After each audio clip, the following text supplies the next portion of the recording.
Welcome back to Pet Pals on Cox. We're so thrilled to have you with us at our Tour for Life that we're doing together with North Shore Animal Rescue, which is the largest no-kill animal rescue and adoption center in the United States and the world. They're doing some great work, and they've come here to Pensacola to advocate for us and our animals and all the great adoptable animals, both cats and dogs, that are in the Pensacola area. Right now I've got Rusty Hobart, who is the executive director of Pet Come Home, and they are doing some great work, mostly with kitty cats, yes? No, actually we do cats and dogs. Great, great. We only brought cats to this exhibit because we knew everybody else was bringing dogs. Well, that was very smart, very smart. Tell me a little bit about your organization and tell the people that are watching a little bit, and let them know what do you need. Do you need volunteers? We always need volunteers. We always need donations. Absolutely. Pet Come Home has a website, www.petcomehome.com, and the original intent was that we wanted to have a single site where everybody who lost and found a cat or dog would know to go to that particular site to look for it. Because back in the old days, people used to go to the news journal, but over 50% of the people don't take the news journal anymore. So we have people that go to Craigslist. Absolutely. And we have people that go to Pet Harbor out on the internet. And we have people that still go to the news journal. We have people that use American Classifieds. Right. And we have people that post signs on telephone poles. So the chances are so much lower of you ever finding your pet that gets lost than it used to be. So we designed Pet Come Home to be like Craigslist. It does not cost any money. There are no ads, and it's easy to use. And we want everybody to list their lost and found pets up there. We have also asked the county shelter to put all of the pets that they intake out there. And so far they have been reluctant to do so, and I don't know why, because it doesn't take any time or effort on their part. They already have a computer system that interfaces with what we're doing, so it's about 2 clicks on a computer, and they have no reason not to do it. And it would be so great if they could do it. I mean, imagine the matches that could be made of the lost animals. I mean, that is incredible. A lot more animals would come home than are now doing. Absolutely. And you know, it's so sad. I know you get calls, we just get so many calls, and people that come in looking for their lost animals, and we try to send them everywhere that we can, and we send them to Craigslist, and we say look here, and we say put up signs, and it's heartbreaking. It really is. It is heartbreaking. And to have sort of a clearinghouse, which is what ultimately you're going to be, is a clearinghouse for lost and found pets, is amazing. Thank you. It's amazing. And we also, as a side to this, we run a program called Seniors for Seniors, where we try to get some of the senior animals back out of the rescue programs and back out of the shelter, so that we can give them to senior citizens that need pets. Because everybody knows that seniors do better and live longer and are healthier if they own a pet. That's right. And one of the saddest things, and I know that you probably got into this too, is that a lot of in the area nursing homes, when they go into assisted living, they're not allowed to have their pets. It's really sad. It is so sad, because you know how much better they would do if they could keep their animals, and then they're forced to rehome them. Yes. And a lot of them do have older pets, and it's just a shame to see that. And it's one of the few times that I have just felt like, you know what, I am completely helpless, is when a man came in who was going into a nursing home who had 2 animals. One was an older one was a younger one. He said he could take one into the nursing home, so he decided to pick the younger one, because after he lost that, then they couldn't have any more. So he had a 14-year-old Persian that he was trying to place. Thankfully, one of my volunteers who was in the lobby when he came in took that cat. But how heartbreaking is that for a person to have to make that decision? People just don't understand that especially as you get older, that's like losing one of your kids. Absolutely. You know what? You don't have to be older either, because that's how I am. My pets are my kids, and if anything ever happened to any of them, you know, I just kind of go a little nuts. Yes. So yes. So it's a great thing that you're doing. Now, on top of all that, you are now also adopting. Now, are you taking in? This is kind of a sideline, really. It's not an official thing that we're supposed to do, except like everybody else, we get suckered into taking one or two because we can't stand to see them go to the shelter. So. And the word no is very hard. In rescue, the word no is just hard. This is not part of our recognized duties, you know. Okay. I understand that. But let me tell you about something that we want to come up with for next year, and we would be seriously involved if we can do this. I want all of the animal organizations to get together in 2013 and put on this huge campaign for spaying and neutering, and do it in such a way that people who don't spay or neuter their animal are looked down upon like litter bugs. Remember when you're not old enough to remember, but when I was young, we used to throw trash all over the highway, and then they started this big campaign, and people who threw trash out were called litter bugs. And people got better about it. You know, they're still not perfect, but they're a lot better than they used to be. I want the spay and neuter idea to become just like that. If you don't spay or neuter your animal, you're considered less than human. Right. And that 2013 is the year I want this to That is the year that happens. Well, we will definitely talk about that. Thank you. We will definitely talk about that. That's very interesting. And you know, it's something that people that watch the show know. I'm always pointing, wagging fingers and saying, spay and neuter, spay and neuter. And it's something that we do have to work on, especially in Pensacola. Oh, absolutely. It's a huge problem in Pensacola. So, having said that, spay and neuter, spay and neuter. There's no reason not to. When people come in and say that they haven't, I say, why?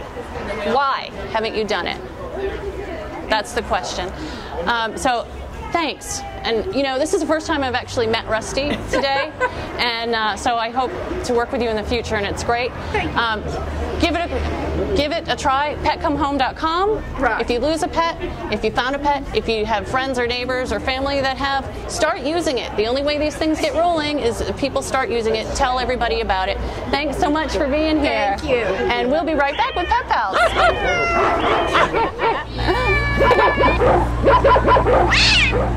Welcome back to Pet Pals on Cox Cable. We are here today, as you know from watching earlier, we're here with the North Shore Animal League, which is the largest no-kill animal shelter and rescue and adoption center in the world. And they're doing great work because they came all the way down from New York. They're doing, this is their Pensacola leg, and they're promoting adoption and local adoptions in the area. And this is Jen Lewis, and Jen is the driver of this beautiful van. It's beautiful, and she has they're highlighting some of our adoptable animals in here. And Jen, thanks so much for coming to Pensacola. We appreciate it so much. And tell us a little bit about the tour and what you're doing. Well, I just have to say thank you for actually participating in Tour for Life. I mean, this is the biggest year in a long time that we've had. Great. And basically what we're doing is we're traveling around the country, and we're traveling with our mobile adoption unit, and we're picking up animals from local shelters, and we're highlighting them and saying to people in the public, saying, hey, look, you know what, stop here, because you never know, you might find your perfect furry friend with you. Absolutely. And you've got two legs. You're going down the East Coast and the West Coast, right? And yes. kind of, are you meeting in the middle? No, there's no meeting in the middle. We kind of cross paths. We miss each other by a day.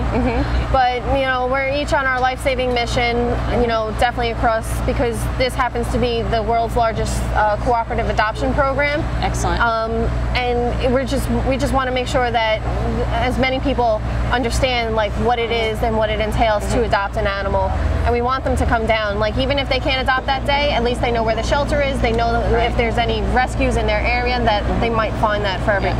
And what I find so awesome is that these are a group of people that have their own animals.